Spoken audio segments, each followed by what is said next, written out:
जय श्री राम। दोस्तों, मैं वैभव आपका स्वागत करता हूं एक और चमत्कारी, सच्ची और रोमांचक कहानी में। आज मैं आपको सुनाने जा रहा हूं एक ऐसे नाविक की कहानी जिसने समुद्र के बीचों बीच मौत को बेहद करीब से देखा। जब चारों तरफ सिर्फ तूफान का कहर था, जब बचने की कोई उम्मीद नहीं थी, तब उसे बचाने कौन आया? क्या यह कोई संयोग था या फिर हनुमान जी की साक्षात कृपा? यह कोई मनगढ़ंत कहानी नहीं, बल्कि एक सच्चा अनुभव है जिसने एक नाविक की जिंदगी हमेशा के लिए बदल दी। तो बने रहिए मेरे साथ, क्योंकि यह कहानी आपको हनुमान जी की असीम शक्ति और भक्ति के महत्व को महसूस कराएगी। मेरा नाम विजय है।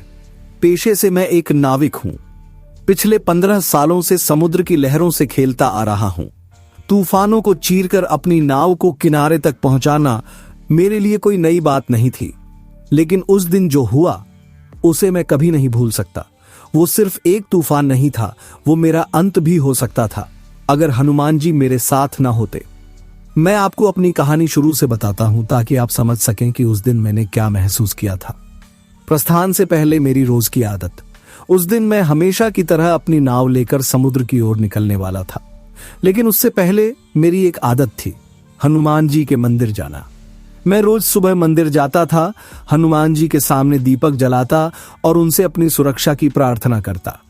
कई लोग मुझसे मजाक उड़ाते थे, अरे विजय, तुम नाविक हो या पुजारी, इतना भी क्या विश्वास? लेकिन मैं बस मुस्कुराकर जवाब देता, भाई, समुद्र में जब लहरें उठती हैं ना, तब इंसान को अपनी औकात समझ में आ जाती है। उस दिन भी मैंने वैसे ही प्रार्थना की। पुजारी जी ने माथे पर चंदन लगाया और कहा, हनुमान जी तुम्हारे साथ रहेंगे बेटा। मैंने प्रणाम किया और अपनी नाव की ओर बढ़ा। मौसम साफ था, सूरज चमक रहा था, ठंडी हवा चल रही थी। ऐसा लग रहा था जैसे यह सफर बहुत अच्छा होने वाला है। पहली हलचल, अनहोनी की आहट, करीब 4 घंटे तक सब कुछ सामान्य था, लेकिन फिर अचानक मौसम ने करवट बदली। आसमान में घने बादल छा गए और तेज हवाएं चलने लगीं। यह मेरे लिए नई बात नहीं थी, लेकिन फिर भी मैं थोड़ा चौकन्ना हो गया। थोड़ी ही देर में लहरें भी ऊंची होने लगीं। मेरे अनुभव के मुताबिक यह किसी बड़े तूफान का संकेत था। मैंने अपनी नाव को संभालने की कोशिश की, लेकिन जैसे जैसे समय बीतता गया, लहरें और भी खतरनाक होती गईं। अब मुझे सच में डर लगने लगा था। समुद्र की लहरें इतनी उग्र थीं कि मेरी नाव किसी पत्ते की तरह उछल रही थी। मैंने खुद को दिलासा दिया, विजय, तुमने इससे पहले भी तूफानों का सामना किया है, यह भी बीत जाएगा। तूफान का कहर जब मौत सामने दिखी, लेकिन इस बार हालात कुछ अलग थे। यह तूफान आम तूफानों से कहीं ज्यादा भयानक था। मेरी नाव इधर उधर हिचकोले खा रही थी। अचानक एक बहुत बड़ी लहर आई और मेरी नाव को सीधा ऊपर उठा दिया। मेरा संतुलन बिगड़ गया और मैं पानी में गिर पड़ा। मुझे लगा अब बस यही अंत है। समुद्र की ठंडी लहरों ने मेरे शरीर को जकड़ लिया था। मैं ऊपर आने की कोशिश कर रहा था, लेकिन लहरें मुझे नीचे खींच रही थीं। सांस लेने में मुश्किल हो रही थी। चारों तरफ बस पानी ही पानी था। मुझे याद आया कि लोग कहते हैं, जब इंसान मौत के करीब होता है, तब उसे अपने जीवन के सारे दृश्य एक झटके में दिखने लगते हैं। वही हो रहा था मेरे साथ। मुझे अपने बचपन के दिन याद आ रहे थे, माँ पिताजी की बातें, मेरे दोस्त, और सबसे ज्यादा मुझे याद आया वो मंदिर, वो हनुमान जी जिनके सामने मैंने सुबह प्रार्थना की थी। आखिरी उम्मीद, हनुमान जी को पुकारना। मेरे अंदर बची हुई ताकत भी अब खत्म हो रही थी। मुझे कुछ समझ नहीं आ रहा था। अचानक न जाने क्यों मेरे होंठ हिलने लगे और मैंने जोर से कहा, जय हनुमान ज्ञान गुण सागर, जय कपीस तिहूं लोक उजागर। मुझे नहीं पता कि मैं अपनी जान बचाने के लिए प्रार्थना कर रहा था या यह मेरे अंदर की श्रद्धा थी, लेकिन जैसे ही मैंने यह कहा, मुझे महसूस हुआ कि कोई मुझे ऊपर खींच रहा है। मैंने अपनी धुंधली आंखों से ऊपर देखा और जो मैंने देखा उसे देखकर मेरे रोंगटे खड़े हो गए। कुछ असंभव हुआ। मेरे ठीक सामने पानी के ऊपर एक विशाल आकृति खड़ी थी। उसका शरीर सुनहरा था, उसकी आंखों में अजीब सी चमक थी। वह कोई और नहीं, हनुमान जी थे। मुझे लगा कि शायद यह मेरी कल्पना थी, लेकिन तभी मुझे एहसास हुआ कि मैं धीरे धीरे पानी से ऊपर आ रहा हूं। ऐसा लग रहा था जैसे किसी अदृश्य हाथ ने मुझे थाम रखा हो और किनारे की ओर धकेल रहा हो। मैं बेहोश होने लगा, लेकिन एक चीज मैं साफ साफ सुन सकता था, बेटा डर मत, मैं हूं। उसके बाद मुझे कुछ याद नहीं। जब मेरी आंखें खुलीं तो मुझे पहले कुछ भी साफ नजर नहीं आया। चारों तरफ सिर्फ अंधेरा था। शरीर में अजीब सी सुन्नता थी, जैसे किसी ने मुझसे मेरी पूरी ताकत छीन ली हो। धीरे धीरे मेरी चेतना वापस आई और जब मैंने महसूस किया कि मैं जिंदा हूं तो सबसे पहला ख्याल यही आया, मैं बच गया। लेकिन यह कैसे हुआ? आखिरी बार मुझे याद है कि मैं समुद्र में डूब रहा था, सांसें थम रही थीं, और फिर वो आकृति, वो सुनहरी चमक, क्या सच में हनुमान जी थे या मेरी आंखों ने मौत के डर में कुछ देख लिया था? मेरे शरीर में अब भी जरा भी ताकत नहीं थी, लेकिन जब मैंने अपनी हथेलियां जमीन पर टिकी तो महसूस हुआ कि मैं किसी कड़ी सतह पर पड़ा हूं। शायद कोई किनारा था, लेकिन यह कौन सा किनारा था? मैं तो मीलों दूर समुद्र के बीच में था, फिर यहां कैसे पहुंचा? मैंने धीरे धीरे अपनी आंखें खोली। अब मुझे हल्की रोशनी दिख रही थी। सिर उठाकर इधर उधर देखा तो पाया कि मैं किसी अनजान समुद्री किनारे पर पड़ा हूं। चारों तरफ बस रेत ही रेत थी। उस समय मेरे दिमाग में कई सवाल घूम रहे थे। क्या कोई मछुआरा मुझे यहां लाया? क्या कोई जहाज मुझे बचाकर किनारे छोड़ गया? या सच में हनुमान जी ने मुझे यहां पहुंचाया? सवाल बहुत थे, लेकिन जवाब एक भी नहीं। मेरी हिम्मत नहीं हो रही थी उठने की, लेकिन पानी की तेज लहरें मेरे पैरों से टकरा रही थीं, जैसे कह रही हों, अब उठ भी जा। मैंने जैसे तैसे खुद को जमीन पर टिकाया और बैठ गया। जैसे ही मैंने हाथ उठाया, मेरी कलाई पर बंधी वो लाल मौली दिखी जो मैंने मंदिर में बंधवाई थी। उसे देखकर मैं कांप गया। मुझे सुबह की सारी बातें याद आ गईं, मंदिर, पुजारी जी का आशीर्वाद और मेरी वो रोज की प्रार्थना। उस वक्त दिल से एक ही बात निकली, हनुमान जी, यह सब आपकी ही कृपा है। अब मैं थोड़ी हिम्मत जुटाकर खड़ा हुआ और चारों तरफ देखने लगा, लेकिन यह जगह मुझे बिल्कुल अनजान लगी। ये कोई जाना पहचाना किनारा नहीं था, न ही यहां कोई इंसान दिख रहा था। अचानक दूर से मुझे किसी के चलने की आवाज आई। कौन है? मैंने जोर से पूछा। कोई जवाब नहीं आया। मैंने फिर से इधर उधर देखा और तब मेरी नजर एक बूढ़े आदमी पर पड़ी जो धीरे धीरे मेरी ओर आ रहा था। उसके कपड़े पुराने और फटे हुए थे, हाथ में एक लकड़ी की छड़ी थी और उसके चेहरे पर एक अजीब सी शांति थी। जैसे ही वह मेरे पास आया, उसने मुझे ध्यान से देखा और हल्की मुस्कान के साथ कहा, बेटा तू यहां कैसे पहुंचा? मेरे पास कोई जवाब नहीं था। मैं खुद नहीं जानता था कि मैं यहां कैसे पहुंचा। मैंने सिर्फ इतना कहा, बाबा मैं नाविक हूं, तूफान में फंस गया था, लेकिन मैं यहां कैसे पहुंचा ये मैं भी नहीं जानता। बूढ़े बाबा ने मुझे ध्यान से देखा, जैसे वो सब कुछ जानते हों। फिर उन्होंने मुस्कुराकर कहा, कभी कभी इंसान को खुद नहीं पता होता कि ईश्वर उसकी रक्षा कैसे कर रहे हैं, लेकिन जिनका मन सच्चा होता है उनकी रक्षा करने खुद हनुमान जी आते हैं। मैंने उनकी आंखों में देखा, उनमें एक अलग ही चमक थी। मुझे समझ नहीं आ रहा था कि यह बाबा कौन थे, लेकिन उनके शब्दों ने मेरी आत्मा को झकझोर दिया। मैंने कांपती आवाज में कहा, बाबा क्या सच में हनुमान जी ने ही मुझे बचाया? बाबा ने मेरी कलाई पर बंधी मौली की ओर इशारा किया और कहा, बेटा तू तो खुद जवाब लेकर आया है। मेरे रोंगटे खड़े हो गए। उस वक्त मेरे दिमाग में एक बात बार बार गूंज रही थी, क्या सच में हनुमान जी ने मुझे इस किनारे पर पहुंचाया? मैं अब भी अपने अनुभव को पूरी तरह समझ नहीं पा रहा था, लेकिन इतना जरूर जानता था कि जो कुछ भी हुआ था वह आम बात नहीं थी। मैंने कई बार तूफानों का सामना किया था, लेकिन इस बार कुछ अलग था। मैंने बाबा से पूछा, बाबा यह कौन सी जगह है?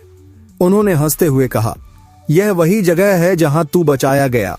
बस ये मान ले कि हनुमान जी चाहते थे कि तू यहां पहुंचे। अब तक मेरी भूख प्यास से हालत खराब हो चुकी थी। बाबा ने अपनी झोली से एक सूखी रोटी और थोड़ा पानी निकाला और मेरी ओर बढ़ा दिया। खा ले बेटा, तुझे लंबा सफर तय करना है। मैंने बिना सोचे समझे रोटी खानी शुरू कर दी। उस वक्त वो सूखी रोटी भी मुझे किसी अमृत से कम नहीं लग रही थी। रोटी खाते हुए मैंने बाबा से पूछा, बाबा क्या आप हमेशा यहाँ रहते हैं? बाबा ने मुस्कुराकर जवाब दिया, जहां हनुमान जी की इच्छा होती है वहां मेरा ठिकाना होता है। यह सुनकर मैं कुछ पल के लिए चुप हो गया। मुझे ऐसा लग रहा था जैसे यह बाबा कोई आम इंसान नहीं बल्कि खुद किसी संदेश के साथ मेरे पास आए थे। अब मेरे मन में एक ही सवाल था, क्या यह सच में हनुमान जी का चमत्कार था? और अगर हां तो उन्होंने मुझे क्यों बचाया? मैंने बाबा की ओर देखा। उनकी आंखों में गजब की शांति थी, लेकिन मेरे अंदर तूफान अभी भी चल रहा था। बाबा सच बताइए, क्या हनुमान जी ने मुझे बचाया? मैंने घबराई आवाज में पूछा। बाबा ने हल्का सा मुस्कुराते हुए कहा, बेटा तू खुद सोच, तू मीलों दूर समुद्र में था, तूफान तुझे निगलने ही वाला था और अब तू यहां सुरक्षित बैठा है, बिना किसी जहाज के, बिना किसी मदद के। यह कोई साधारण बात लगती है तुझे? मैंने धीरे से सिर हिलाया। नहीं, यह साधारण बात नहीं थी। मैं कोई बच्चा नहीं था कि यह सब संयोग मान लूं, लेकिन मेरे दिमाग में सवालों की बाढ़ आ गई थी। पर बाबा, हनुमान जी ने मुझे ही क्यों बचाया? मैं कोई संत महात्मा नहीं, न ही कोई बड़ा भक्त। मैं बस रोज सुबह मंदिर जाता था, उनकी प्रार्थना करता था, पर ऐसा तो कई लोग करते हैं, फिर मुझे ही क्यों? बाबा ने एक गहरी सांस ली और पास ही रेत पर बैठ गए। उनके बैठने के तरीके में भी एक अजीब शांति थी। फिर उन्होंने मेरी तरफ देखा और बोले, बेटा तूने कभी देखा है कि जब कोई बच्चा पहली बार चलना सीखता है तो माँ बाप कैसे उसके पीछे पीछे रहते हैं? मैंने धीरे से सिर हिलाया। हाँ, माँ डरती है कि बच्चा गिर न जाए, इसलिए पीछे खड़ी रहती है। बाबा मुस्कुराए। बिल्कुल। अब सोच, बच्चा जब गिरता है तो माँ हमेशा उसे उठाने दौड़ती है, लेकिन क्या माँ हर समय उसे पकड़कर ही रखती है? मैंने थोड़ा सोचा, फिर जवाब दिया, नहीं, माँ उसे गिरने भी देती है ताकि वह खुद से संभलना सीख सके। बाबा ने सिर हिलाया। बस बेटा, भगवान भी वैसे ही होते हैं। जब तूने पहली बार हनुमान जी को याद किया तब से वो तेरे साथ हैं। तू जब जिंदगी में गिरा तो उन्होंने तुझे खुद से संभलने दिया, पर जब तू डूबने लगा, जब तुझे सच में सहारे की जरूरत थी, तब वो खुद तुझे उठाने आ गए। मेरे पूरे शरीर में सिहरन दौड़ गई। बाबा की बातें सीधे दिल पर लग रही थीं। पर बाबा, मुझे वो आकृति सच में दिखी थी, मैं कोई सपना तो नहीं देख रहा था? बाबा ने मेरी तरफ देखा, फिर हल्के से मुस्कुराए। बेटा, जब कोई भक्ति सच्चे दिल से करता है तो भगवान को देखने के लिए आंखों की जरूरत नहीं होती। तूने सिर्फ वही देखा जो तेरा मन देखने के लिए तैयार था। मेरी आंखें भर आईं। सच में वो कोई भ्रम नहीं था, वो हनुमान जी ही थे। अब मुझे एक और सवाल परेशान कर रहा था। बाबा, लेकिन मैं यहां कब तक रहूंगा? मुझे अपने घर वापस जाना है। बाबा हंसे। बेटा, जो खुद हनुमान जी को याद करता है उसकी राह खुद बन जाती है। तू सही वक्त आने का इंतजार कर, रास्ता तुझे खुद दिख जाएगा। उनकी बातें रहस्यमयी थीं, लेकिन दिल को सुकून दे रही थीं। अब धीरे धीरे शाम हो रही थी। सूरज डूबने लगा था और आसमान हल्के नारंगी रंग में बदल चुका था। लहरें पहले से शांत थीं, जैसे कोई तूफान कभी आया ही ना हो। मैंने बाबा की ओर देखा। बाबा, आप यहां अकेले रहते हैं? बाबा मुस्कुराए। अकेला कौन है बेटा? जहां हनुमान जी का नाम हो वहां कोई अकेला नहीं होता। उनकी इस बात ने मेरे दिल को और भी झकझोर दिया। शायद वो सही कह रहे थे। मैंने पूरी जिंदगी समुद्र में गुजारी थी, लेकिन पहली बार मुझे महसूस हुआ कि सच्चा सहारा इंसान के अपने विश्वास में होता है। मैंने अपने अंदर गहरी सांस ली। अब मुझे समझ में आ रहा था कि इस पूरे सफर का असली मतलब क्या था। बाबा धीरे धीरे उठे और अपनी लकड़ी की छड़ी को जमीन पर टिकाकर बोले, चल बेटा, अब तू थोड़ा आराम कर ले। सुबह होगी तो तेरा रास्ता भी मिल जाएगा। मैंने उनकी ओर देखा। उनकी आंखों में एक अलग ही चमक थी। बाबा, आप कौन हैं? बाबा हंसे। बस एक राहगीर, जिसे तुझे यह समझाने भेजा गया है कि हनुमान जी हमेशा अपने भक्तों के साथ होते हैं। अब मेरे अंदर एक अजीब सी शांति आ चुकी थी। हनुमान जी ने न सिर्फ मेरी जान बचाई थी, बल्कि मेरे अंदर एक नई शक्ति भी जगा दी थी। मुझे यकीन था कि अब मैं कभी डरूंगा नहीं, क्योंकि अब मुझे पता था जब संकट आएगा तब हनुमान जी खुद रक्षा करने आएंगे। सुबह की पहली किरण मेरे चेहरे पर पड़ी तो मेरी आंखें धीरे धीरे खुलीं। हल्की ठंडी हवा चल रही थी और लहरों की आवाज अब भी सुनाई दे रही थी, लेकिन अब उनमें वो डरावना तूफान नहीं था जो मुझे कल निगलने वाला था।